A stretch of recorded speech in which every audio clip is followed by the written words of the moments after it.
खंडवा जिले के पंचायत सचिवों और रोजगार सहायकों ने अपनी लंबित 8 सूत्रीय मांग को लेकर मुख्यमंत्री शिवराज सिंह चौहान के नाम विधायक देवेंद्र वर्मा और कलेक्टर खंडवा को ज्ञापन सौंपा।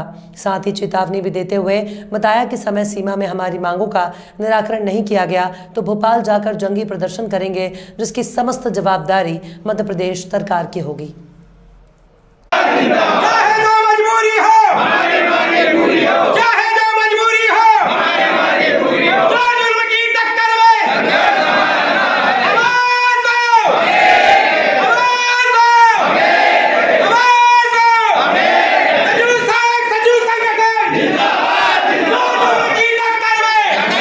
पंचायत सचिव संगठन जिंदाबाद जिंदाबाद। चाहे जो मजबूरी हो, चाहे जो मजबूरी हो। उनके कहाँ तक आप किस तरह के मुद्दे चाहते हैं कि किस तरह के आपको लाभ मिले? देखिए, सचिव जीआरएस संयुक्त संगठन प्रदेश स्तर से आह्वान किया गया है कि प्रत्येक जिले में विधायक महोदय, न्यायाधीश महोदय को ज्ञापन दिया जाए सचिव जीआरएस संघ की मांगों के लेकर। और हमारी 6 प्रकार की प्रमुख मांगे हैं। उन मांगों से ज्ञापन में अवगत कराया गया है कि हमारी मांगों को पूरा किया जाए। इस संबंध में हमने आज ज्ञापन सौंपा है।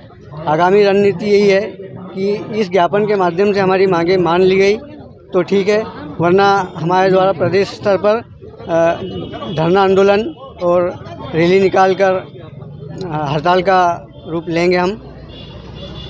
किस तरह के ज्ञापन दिया है और क्या विभिन्न मांगे आप लोगों की? देखिए, अभी पूरे मध्य प्रदेश में संयुक्त मोर्चे के द्वारा समस्त विधायकगण, सांसदगण और जिलाधीश महोदय और भारतीय जनता पार्टी के जितने भी पदाधिकारी हैं, उनको सबको हम एक हमारी समस्याओं का पर ध्यान आकर्षण के लिए ज्ञापन पूरे प्रदेश में दिए जा रहे हैं, जिसमें पंचायत सचिवों की हमारी मांगे हैं कि पंचायत विभाग में संविलियन किया जाए।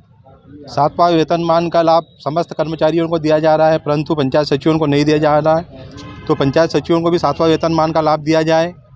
और अंशदायी पेंशन योजना, जैसे कि रिटायर होने के बाद में सचिव आज जैसे सैकड़ों मजदूरों को इससे काम करवा रहा है, वही सचिव की स्थिति ये हो रही रिटायरमेंट के बाद में कि उसको भी पंचायत में काम करने के लिए जाना पड़ रहा है या उसके परिवार को लेने जाना पड़ रहा है। तो हमारा सरकार से निवेदन है कि अंशदायी पेंशन योजना को बंद करके पुरानी जो पेंशन है वो स्कीम को लागू किया जाए। जैसे कि मध्य प्रदेश में नहीं अभी लागू किया गया है, छत्तीसगढ़, राजस्थान में, पंजाब में, दूसरे स्टेट में पुरानी पेंशन बहाल की गई है, उसी के तर्ज पर मध्य प्रदेश में भी पुरानी पेंशन बहाल किया जाए। पंचायत सचिव को ज़्यादा काम अधिकतर और बोझ दे देते हैं सरकार के द्वारा, इस पर भी आप लोगों ने कोई मुद्दा उठाया क्या? देखिए, पंचायत विभाग एक ऐसा विभाग है कि शासन की जितनी भी योजनाएं हैं वो उसको अमली जामा हमारा पंचायत सचिव, सहायक सचिव यही ग्राउंड लेवल पर उसको स्कीम को लागू करवाता है। और समस्त योजना आज स्वास्थ्य विभाग का काम है कि आपका ये आयुष्मान कार्ड स्वास्थ्य विभाग का है, बाकी उसमें भी पंचायत सचिव रात दिन अभी 12 बजे 1 बजे रात तक जहाँ टावर नहीं मिल रहा तो छत पे चढ़ के अपना लैपटॉप ले जाके वहाँ पर हमारे अभी बोरगांव में भी आप देखो तो समस्त सचिव काम कर रहे हैं। ऐसी अन्य योजनाएं हैं कि दूसरे विभाग की योजना उनको भी पंचायत सचिव के माथे पे थोप के रखा है। कई जगह स्थिति ऐसी देखने को मिली कि जो अभी जो चुनाव जिसमें सरपंच चुनकर आए तो सचिव और सरपंच के भी कहीं तालमेल नहीं बैठ रहा, ऐसे भी की शिकायत कहीं ना कहीं दिक्कतें हो रही है इसलिए? नहीं, अभी देखो क्या है कि नए जनप्रतिनिधि है, अभी नए उनको अभी कुछ ज़्यादा उस चीज़ में अनुभव नहीं है, तो क्या होता है कि अभी नए हैं, तालमेल तो बिठा के चलना ही पड़ेगा, क्योंकि पंचायत के सरपंच और सचिव ऐसी गाड़ी के 2 पहिए हैं कि अगर तालमेल बिठा के नहीं चलेंगे तो पंचायत चल नहीं पाएगी। नहीं, ऐसा कोई विषय नहीं है। सभी सचिव महोदय आए हैं और आज सभी कर्मचारी वर्ग में अगर पंचायत हमारे सभी पंचायत सचिवों को एक सिस्टम में लाकर एक कर्मचारी का दर्जा दिया है तो भारतीय जनता पार्टी की सरकार ने दिया है।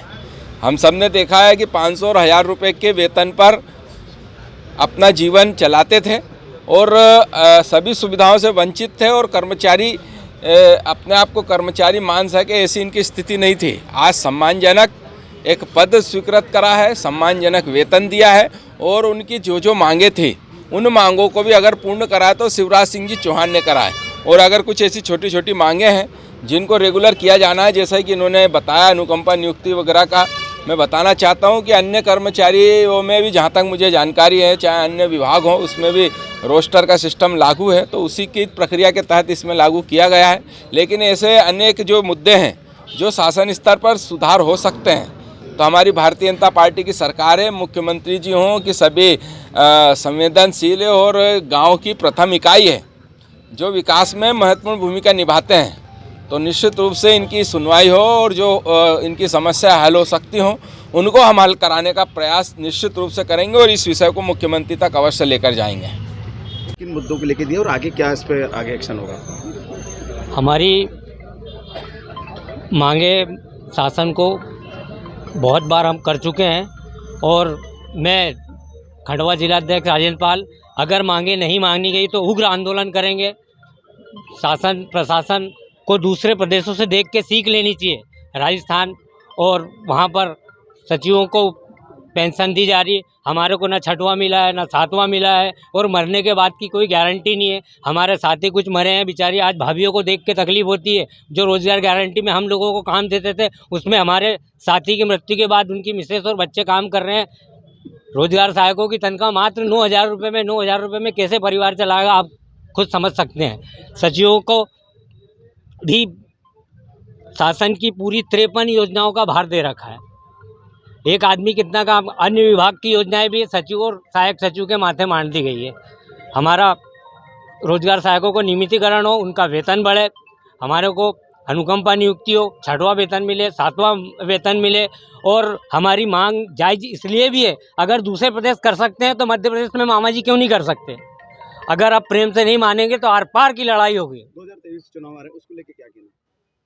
2023 के चुनाव में परिणाम सामने आएंगे। जो हमारा काम करेगा हम उसके लिए काम करेंगे, ओपन बात करते हैं हम और शासन के प्रति समर्पित रहते हैं हम। कुमार पाल, जिलाध्यक्ष सचिव संघ खंडवा।